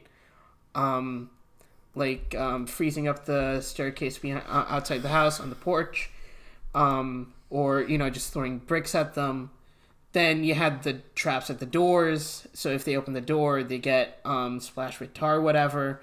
Then you have those little things in the house where Kevin meticulously plans them. With 3 and onwards, it's just there. The traps are there. There's no rhyme or reason to them. Yeah, I'm not that familiar with Home Alone 3. I think I've watched it like once. Home Alone 4 I think I've seen twice. Home Alone 4. Oh jeez. Home Alone 4 is the worst of the series. It's so confusing. Why do they bring back? I mean, if you already established in the last one that this series is already about like some bullshit, who cares? You can just put any kid and he can be home alone for 2 minutes while his mom goes grocery shopping. You don't have to have Kevin, but somehow they just bring it back to where, oh look, Kevin is here again. Only, and for some reason his he doesn't have like his parents are now divorced, but it very much feels like a fan. It feels like a fan film. It's a fan film. Feels like one, because but Kevin doesn't look anything like Macaulay Culkin. I mean, he could look like Macaulay Culkin if he did lines of coke every day for a year. They cast a kid. They're like, all right, we want to make you look like Macaulay Culkin. No, they don't pay him in money. They just pay him with drugs. Kid, we fixed it for you. You don't need the money. We'll buy the drugs for you. Well, it's like in how when you're cast as a superhero, you do a bunch of workout to prepare yourself for the role. When you cast Kevin McAllister, you gotta do a bunch of drugs to prepare yourself. You gotta give him the addiction.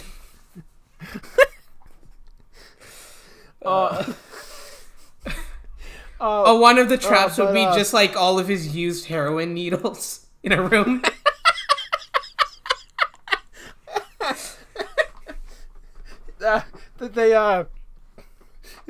if they walk into his... Yeah.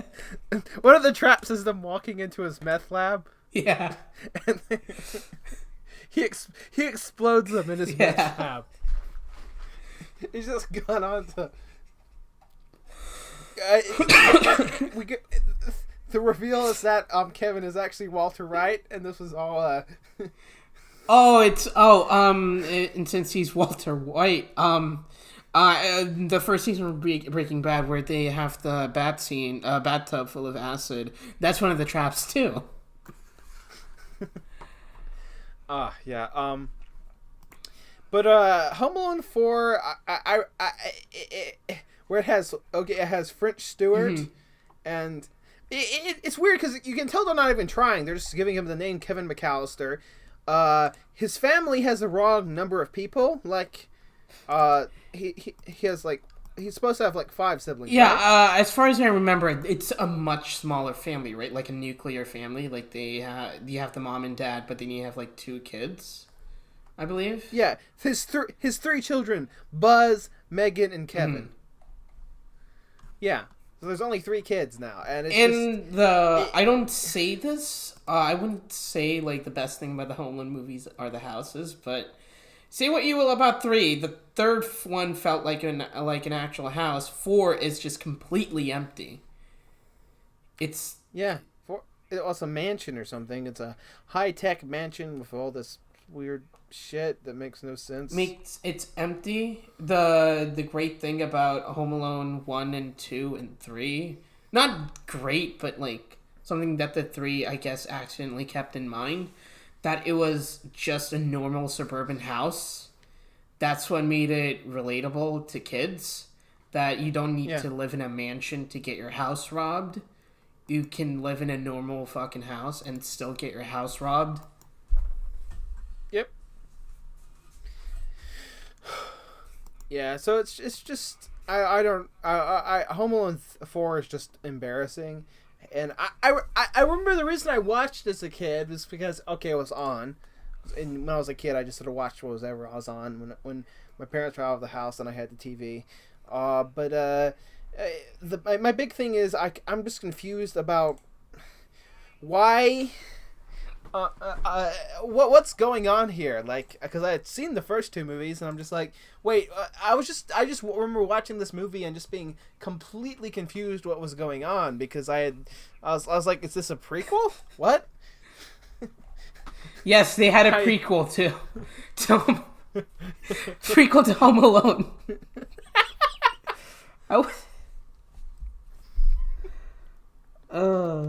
Because like Kevin in this movie in the 4th movie looks younger than Kevin in the first movie. So it's like, wait, did they like adopt the other kids or something? And I don't even know. Like, what if like the original mom and dad, they actually lost all the kids, so they adopted them and just kept the same names.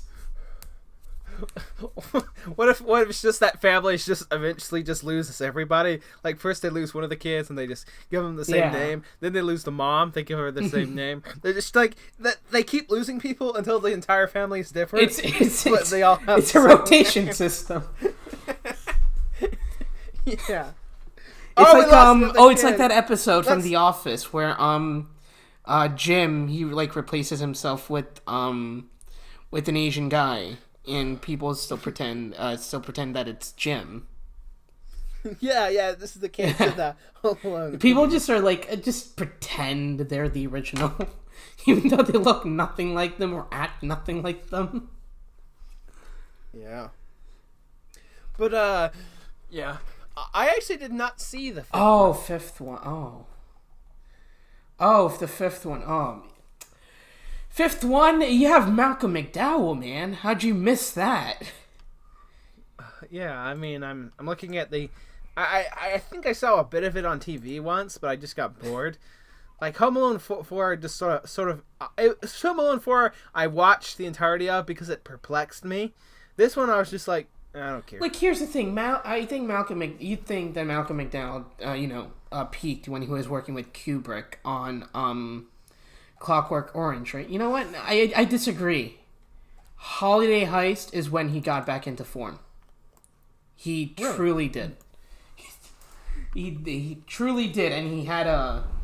Alright, so, Holiday Heist, do you want me to explain it to you and try to... I totally forgot he played... Malcolm McDowell played Alex DeLarge in Clockwork Orange.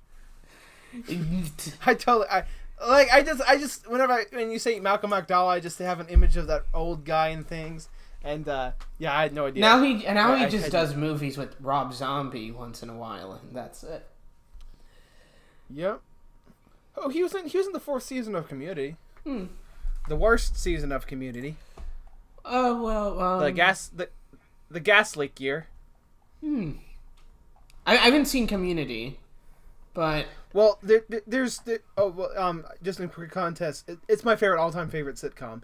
The showrunner was kicked off after the 3rd season, but came back after the 5th, and in the 4th season was really bad because these new showrunners were really bad, and in the 5th season they just refer to the events of the 4th season as the gas leak year. That's great. Yeah, and Malcolm McDowell was in that season, so yeah, it was a pretty so I have not seen the Holiday Heist. The Holiday Heist. Explain it to me. So the Holiday Heist, I'll give a run through of the whole thing. So Holiday Heist, it starts off with every cliche kids comedy that takes place in a house in one set. It starts off with the family moving into the house, and our main character, Finn Baxter, and he has an older sister. They moved into the house, and they're bored because nothing's plugged in. So, I think it's the second night. Wait a second. I'm looking at the plot, and it says they're technophiles. Like, did this entire franchise become about technology? Technology plays a very key role in this movie, and it's terrible. Oh, God. It's terrible. So, Finn and his sister, I have to look up what her name is. Finn... I have Wikipedia pulled up. Catherine. No, wait, that's the mother. Alexis. So, Finn and Alexis, the synopsis says, they're technophiles.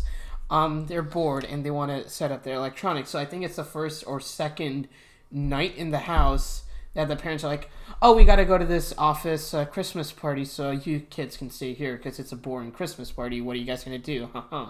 So the kids stay there, and Finn, as far as I remember, he starts unpacking boxes, and he sets up his video game console, some kind of Xbox ripoff, and he has a hard time finding the batteries, and he starts playing around with the boxes, and Alexis is just walking around in the house trying to entertain herself. Finn somehow finds batteries, and he starts playing on his video game console. And his sister, this is what, like, the first act and second act are kind of difficult to remember. So Alexis and Finn, I think they're playing maybe not even playing hide and seek. I think they're just exploring the house. They explore the house. They go to the basement, and they find a vault with a very expensive painting in it. And through some very complicated series of events, Alexis is trapped in the vault and is missing for most of the film. So it's just Finn for the whole film. And he has this friend on in this movie's version of Xbox Live. He has a friend who throughout the film gives him tips and tricks on how to go against the robbers and solve problems and stuff. And he's this really big dude with a neck beard, and he what? I don't know. How old is he? Is he in my head picking up 10-year-old kids? What? He's this guy with a neck beard who's picking up 10-year-olds over Xbox Yeah, Live. see in my head the plot was very simple, but when I'm starting to talk about it, it's getting bizarre and more complicated in my head as to how they came up with this idea. I have Wikipedia open, and for a movie that's only 85 minutes, it has one of the longest plot synopses as I've seen. Yeah, and so I'm saying, like, I know how the movie goes, yet when I'm explaining it, it only gets more complicated. So, once that initial setup is gone, okay, so what we need to remember is Alexis is stuck in the vault, and okay, Finn is out, not in the vault. He's playing on his game console, whatever, and his friend is there, and the parents are at the office party, right? So, this is where the second act begins. Let's start off with Finn. Finn, he starts to notice that Malcolm McDowell and his gang, they're gonna rob the place. I don't know how they're introduced. They're just there in the film, I think. You don't have a proper introduction for them. They're just there. And Malcolm McDowell, for some weird reason, he has a cast on his right leg for the entire film. I don't think it's explained at all in the movie. I think he just had it in real life and they just filmed with it. And he has two sidekicks. One's a woman and one's an African-American gentleman. And both of them, in the traditional Home Alone system, there's going to be at least one guy who's straightforward and smart, and the rest of them are going to be dumb idiots. That's a tradition of the bandits. So they're going to start getting in. They're going to try to get into the place. Finn gets hold of... So is Malcolm McDowell the smart one? Malcolm McDowell's the smart one because he's old, so they have to have the old one be smart. Also, and the other two are dumb. Also, he's he's the highest paid actor, I think, in the film. Oh yeah, duh. So because he's obviously Malcolm. No, the kid who played Finn Baxter, otherwise Christian Martin. He had a big future. Yeah, he had a big future in competition with the guy who worked with Kubrick. Definitely did.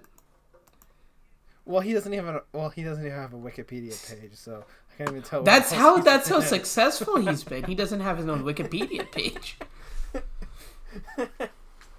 I'm going through his IMDb. Every other actor he did one movie with Brendan Fraser. With Brendan Fraser. Oh, he did. I'm looking at the Wikipedia. The Wikipedia, he's the only actor who doesn't have a Wikipedia page, and everyone else does. Yeah, I'm not kidding. God. He's top billed, and he's the only one without a Wikipedia page. Oh my god. Oh, apparently Edward Asner was in it. Edward As. The cast list says Edward Asner was in it. He was as Mr. Carson. Oh, I think he was like the boss or something of the mom or dad. Probably that. Wow, this came out in 2012. Yeah, he was probably like playing the boss or something.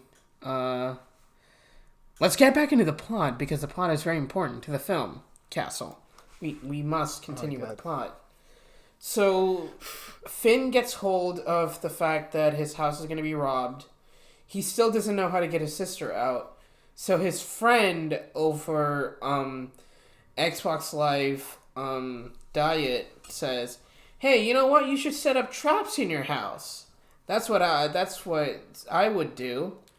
So Finn goes and sets up traps, and Jesus Christ, the traps are terrible. Like, and the ones that are not terrible, they're just variations on the original traps. Like, oh my god. One trap, well, I'm looking at... and most of them aren't even traps, they're just accidents on the bandits' part. Well, I found out a list of the booby traps on the Wikipedia page. It's ice on the patio.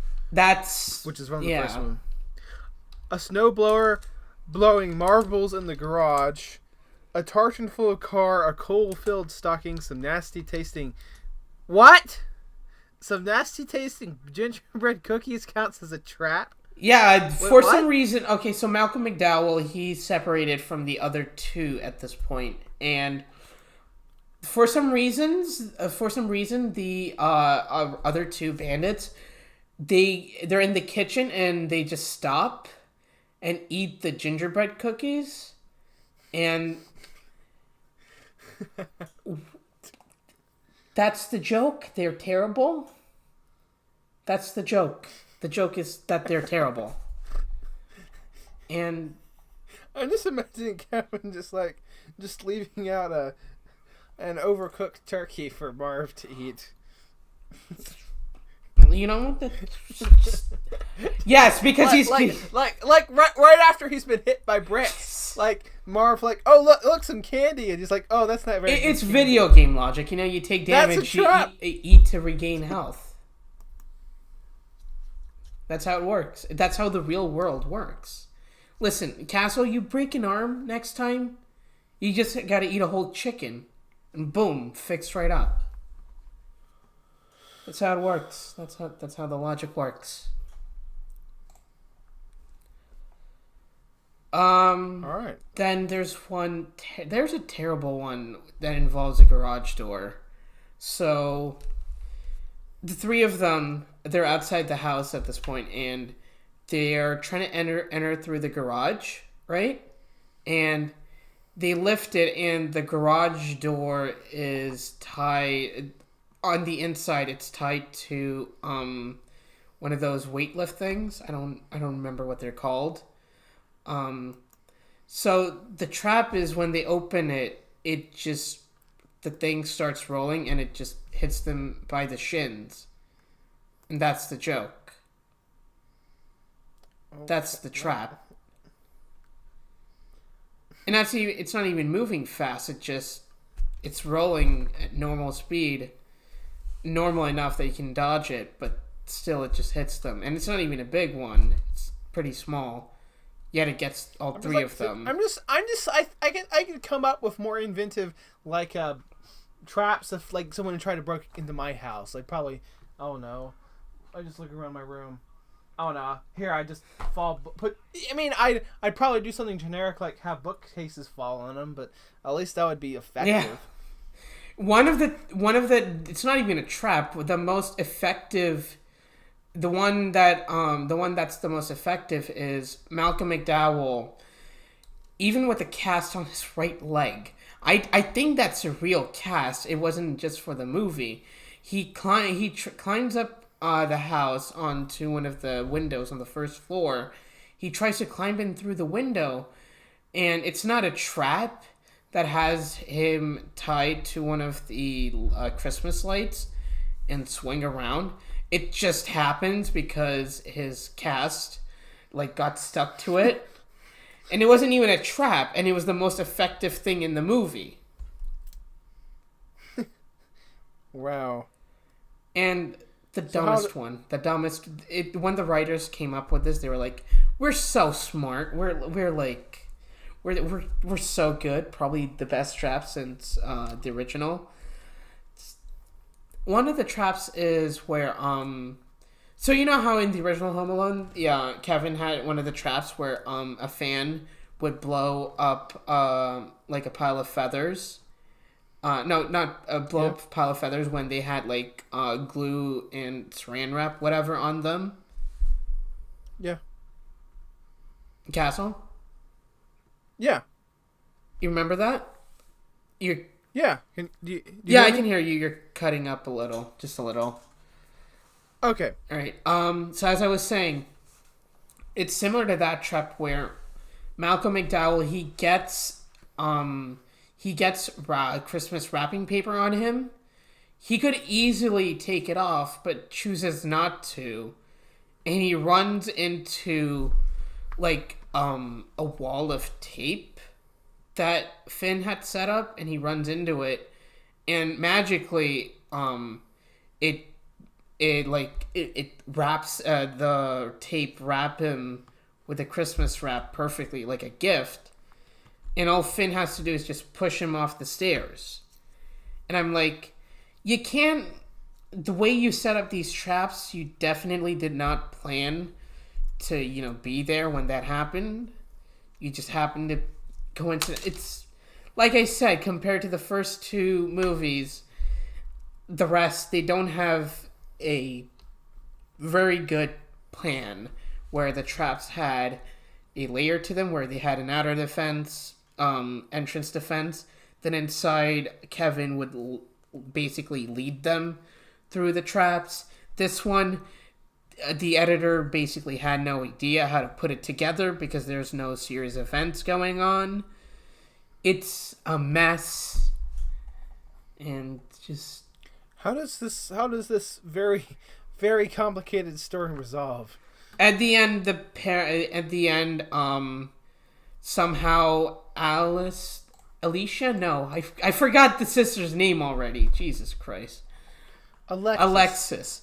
So Alexis somehow finds a way to open the vault, and she talks to Finn, and they're like, "Oh, we can just trap the guys in that vault," and they trap them in the vault. There's no complications. Oh, they're trapped, but Alexis is also still stuck.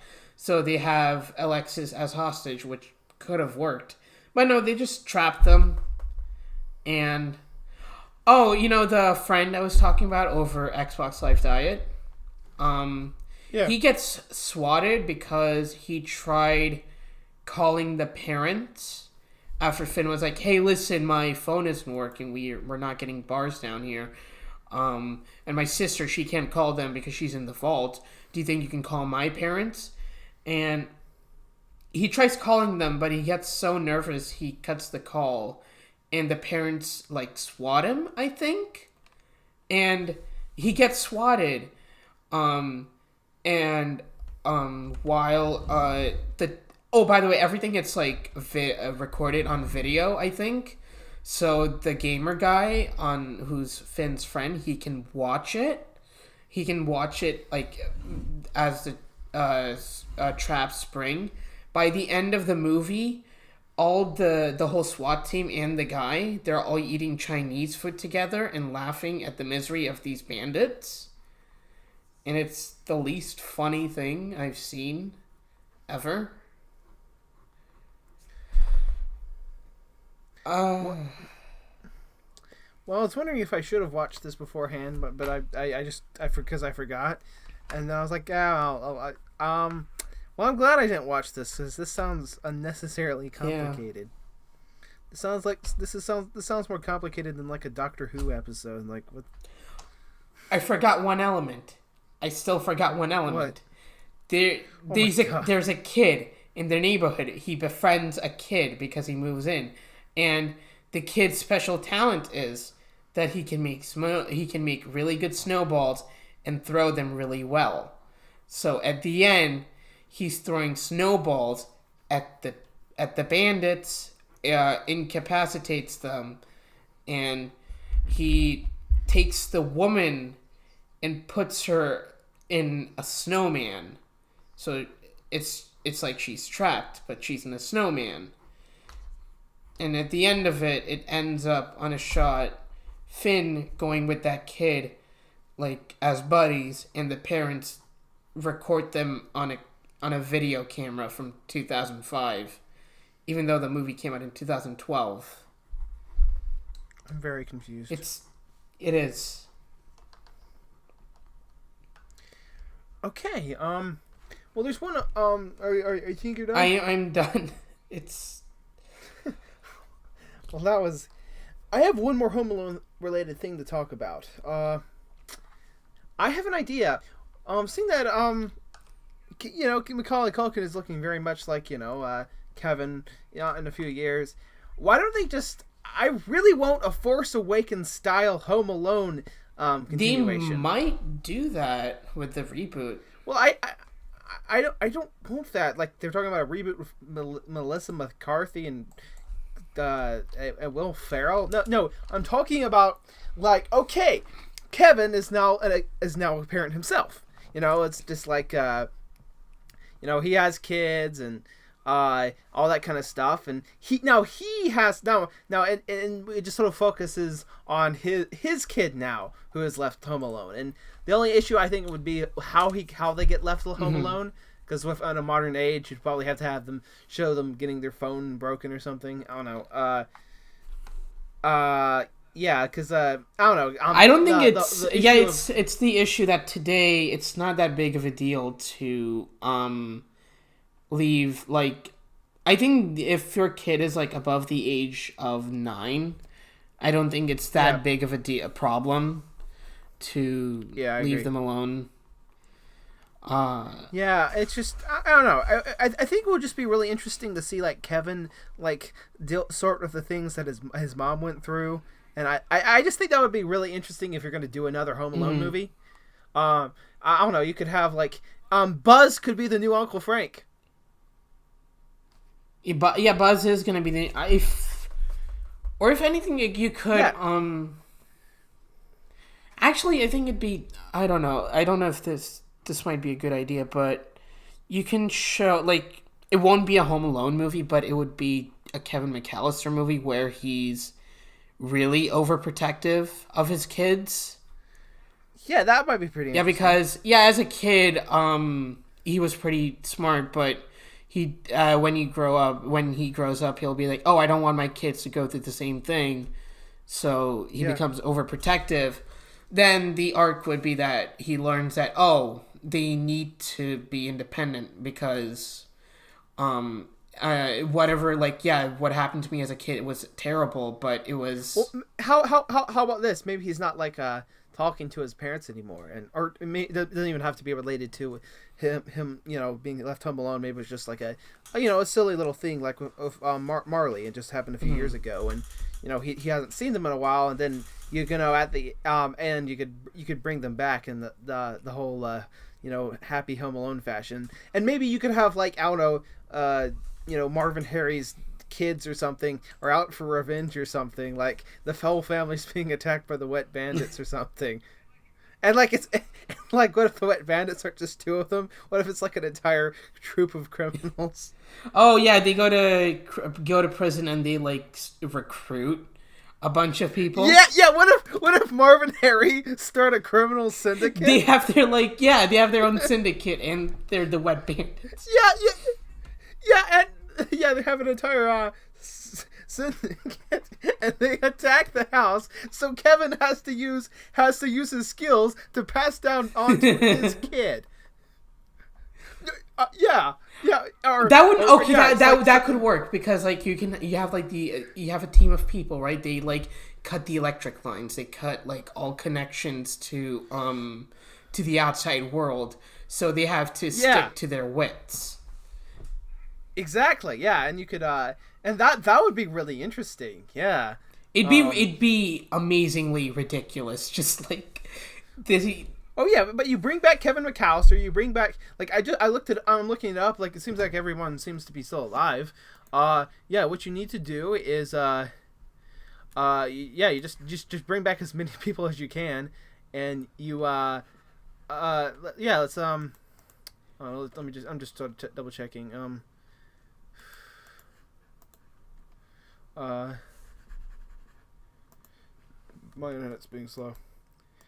Oh, that'd be great. Okay, so, Joe Pesci is still alive. Daniel Stern is still alive. I mean, just they can bring them back in their heads of the Wet Bandit criminal syndicate. Oh, wait, that, would be another nice idea? They, so the one only plot hole would be, what about the other houses? Have the Wet Bandits also take over that house. So you could have, like, a neat little scene where, like, maybe one of the kids, it's like... oh, I better go to the other neighborhood, the other house, and they go to almost every house, and it's just like a Wet Bandit answering the door. So they've taken over the entire neighborhood. Oh my gosh, that would be pretty funny. Oh, Yeah, you just I'm a big fan of like what I call the Force Awakens style thing, where you make a generational sequel where the kids in the first movie are now the parents, and you get to see their kids go through, and maybe it could be a sort of thing where I don't know what would be the main character, like Kevin's son or daughter or something. I don't know. I don't know. I think it would be all pretty interesting. Like maybe you can have a different sort of character arc. Like maybe his daughter's really mad at his overprotectiveness, and stuff. And I think a Force Awakens style Home Alone movie would be actually really good. You gotta consider all the current news sort of things. I'm trying to think. Maybe a good setup would be maybe Kevin is just there with only his daughter, because I don't know, maybe his daughter or son did something bad, and I don't know, maybe his family is going to go on a trip, and he just stays home with her because or something like that. That might be pretty interesting. And then then all of a sudden his daughter starts to see his the criminal stuff, and Kevin doesn't believe her or something like that. And then I guess they team up, or the two generations. Oh, what I think would be a nice change of pace is like the kids really aren't handy with traps, because throughout the whole series we're like, oh, they're good with traps, but I think it'd be a nice little, like, I'm not saying the idea itself is great, but the concept itself. It could be like a base to build off of that. The kids don't know how to do traps. It could be. Sorry, it could be. It could be one of those like it could be like a commentary on like kids today, how they're so used to having things like done for them, they've forgotten to get handy with things physically themselves. Yeah. Yeah. But I think. I mean, my main point is here is like with all these weird continuations of the series, I think there's actually some pretty interesting ways you can continue on with the Home Alone stuff. But I just don't think the way they've been just doing the very generic, oh look, the same, because I think when people say Home Alone they think of Kevin McAllister, and I don't know if Home Alone is it's very much motivated by the interesting characters and writing, and I don't think that the whole let's just grab any old kid and say, oh, he's the new Home Alone kid, because that clearly hasn't worked. People like the first two because when it's Kevin McAllister and how he's interacting with the people around him. And that's the interesting part. With the other movies, it's just a random kid just doing some random things. Yep. They're not really motivated by anything other than saving their house. Like, Kevin can easily just run out of the house and, go to some neighborhood. Like, he can go to the police. He could. Yeah. But he doesn't, because compared to the other kids, he builds a sense of responsibility towards the end of the first film where he needs to man up.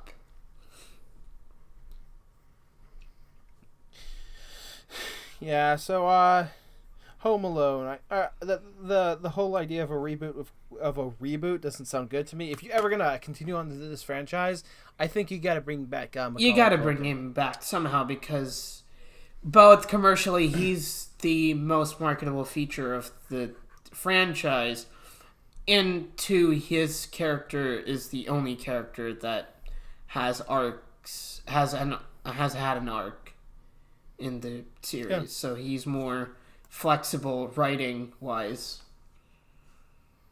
Exactly. So I especially think that so you can just bring back Joe Pesci and Daniel Stern, and they can be more like a more I think an entire syndicate of Wet Bandits would be that'd really be great. Funny. That'd be amazingly great. And they're all in pairs. Yeah. Like Harry and Marv. What? Yeah, and after that, like they just sort of been going around the country, and I guess they pulled up off a lot more successful jobs, and now they're finally coming back to Chicago to face the only person who actually posed the threat. You can have Joe Pesci would be perfect for that. Just pick him out. Just pick a character from any of the Scorsese movies he's done. And that's his character in the Home Alone reboot. Yeah. I want to see Joe Pesci in a PG movie again, where he has to not say any cuss words. He cannot say fuck. He cannot say shit. He has to find a creative way to get around that, and I want to see that again.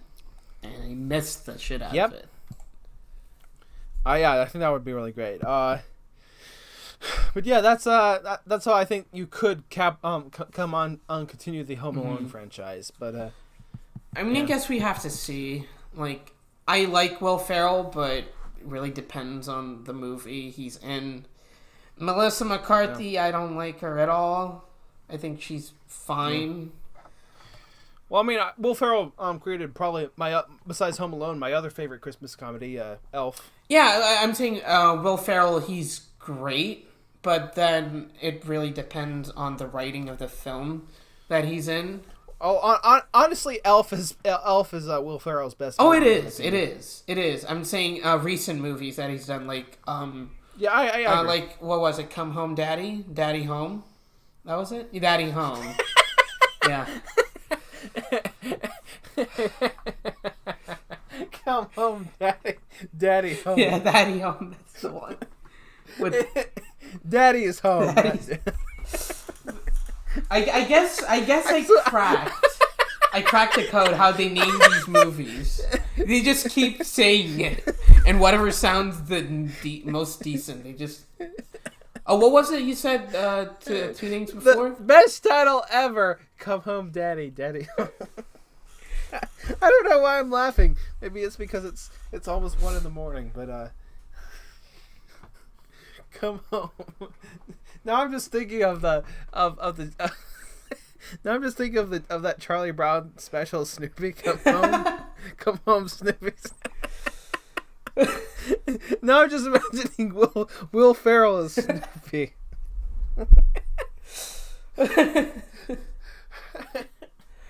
Oh my god.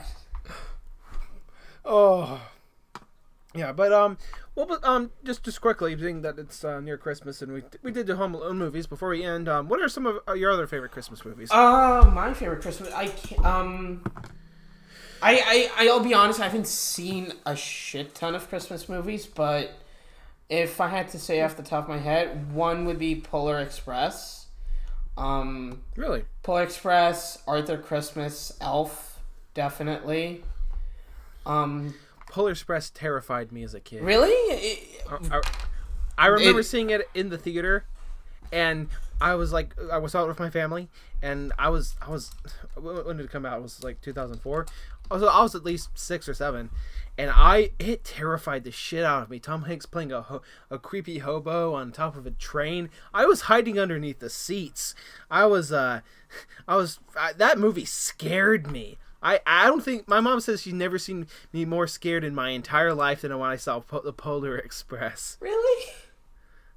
Yes. I remember seeing the trailers for it before Prisoner of Azkaban on the DVD, and I was like, oh, I really want to see that movie. Oh, another one came to my head. Bad Santa with Billy Bob Thornton. Huh.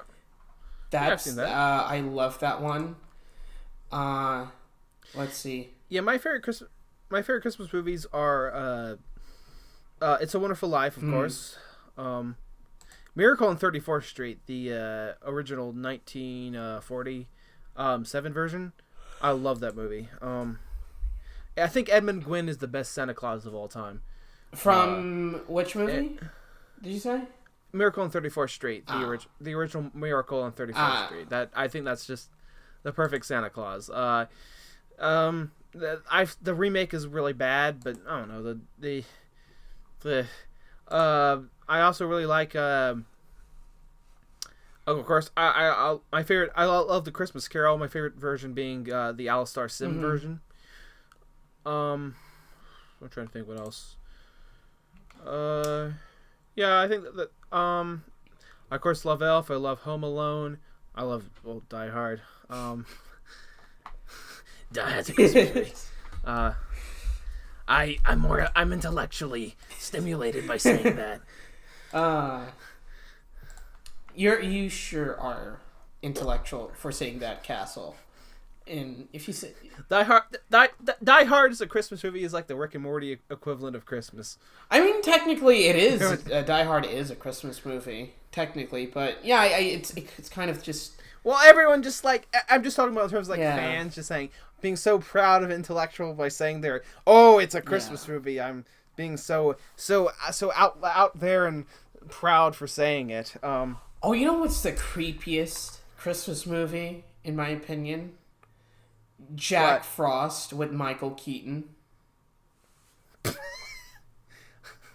Yeah, I know what you're talking about. See, Polar Express freaked you out. Jack Frost freaked me out, and I saw that movie as a kid on TV. It didn't freak me out. Freaked me out a shit ton. Like that snowman doesn't look. Look at him in the poster. Like look at I've never seen that movie. I do. I'll send it to you over in the DMs. Like, look at him. He does not look welcoming at all. He looks creepy. I've never seen that movie. I know what you're talking about. I've seen it. You ever back when Freeform was ABC Family, they had their 25 Days of Christmas, and before I was too super into the internet and Netflix and watching whatever I want when I want to. I always watched a whole bunch from that, and that was one of the movies they constantly played every year. Yeah. I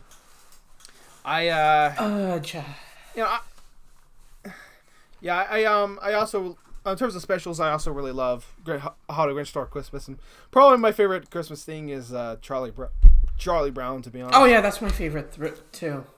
Just it's so simple, and it's sort of messy, and so it's sort of shaky, but it with all the kid performances and everything, but it feels so earnest, and it doesn't feel bullshitty at all. It just feels like completely I don't know.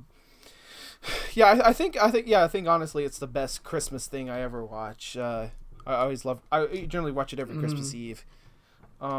Christmas specials aren't really special anymore on TV. At least it feels lazy. It's the same. Everyone has the same morals. It's like a checklist. Yeah.